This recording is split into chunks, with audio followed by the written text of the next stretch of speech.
Bonjour à vous tous. Aujourd'hui, Marie Rivier et les enfants.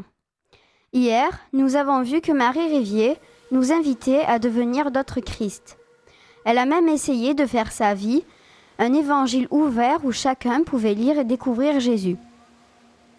Elle, qui a contemplé enfant la Pietà, elle a été touchée profondément par ce mystère de compassion, d'un amour qui va jusqu'au bout du don, du pardon. Elle veut en témoigner largement auprès de tous. Comment faire ? Des phrases d'évangile résonnent alors dans son cœur. Laissez venir à moi les enfants. Le royaume des cieux est à ceux qui leur ressemblent.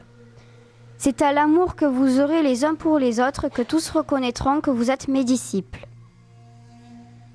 Au cœur de la Révolution française, les enfants sont laissés à eux-mêmes. Ils n'ont pas la possibilité de découvrir qui est Jésus, de découvrir combien il les aime tous et chacun. Car les chrétiens sont persécutés. Le catéchisme est interdit. Elle va trouver un moyen de faire connaître et aimer Jésus. Ouvrir des écoles. Elle en ouvrira 141 pendant sa vie, dont celle de Sorgues en 1816, à Bédaride, à Orange et bien d'autres dans la France. Nous sommes touchés par le fait que Marie Rivier a traversé beaucoup d'épreuves pour arriver à ouvrir des écoles. Elle ne s'est pas arrêtée devant les refus et la violence de certains. Elle était convaincue que donner une bonne éducation aux enfants, c'était très important. Une éducation marquée par la manière de vivre de Jésus, sa manière d'être en relation avec les personnes, ne pas juger, être à l'écoute de tous et répondre aux besoins de chacun. Une éducation qui invite à mieux se connaître et à mieux connaître les autres pour aller à la rencontre de l'autre sans peur. Elle dit en effet qu'il est inimaginable de gouverner une âme de la même manière.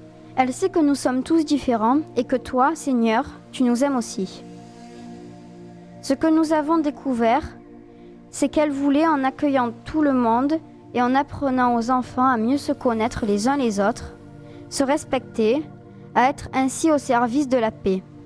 Elle avait un cœur grand ouvert. Heureux les artisans de paix, car ils seront appelés fils de Dieu. Aujourd'hui, chacun là où nous sommes, le Seigneur nous invite à être des artisans de paix selon son cœur. Pour nous, ce n'est pas toujours facile d'écouter, d'accueillir l'autre, de travailler avec des élèves différents, mais nous essayons chaque jour de faire un petit pas en avant. Ensemble, demandons la grâce de construire un monde plus fraternel et accueillant à tous.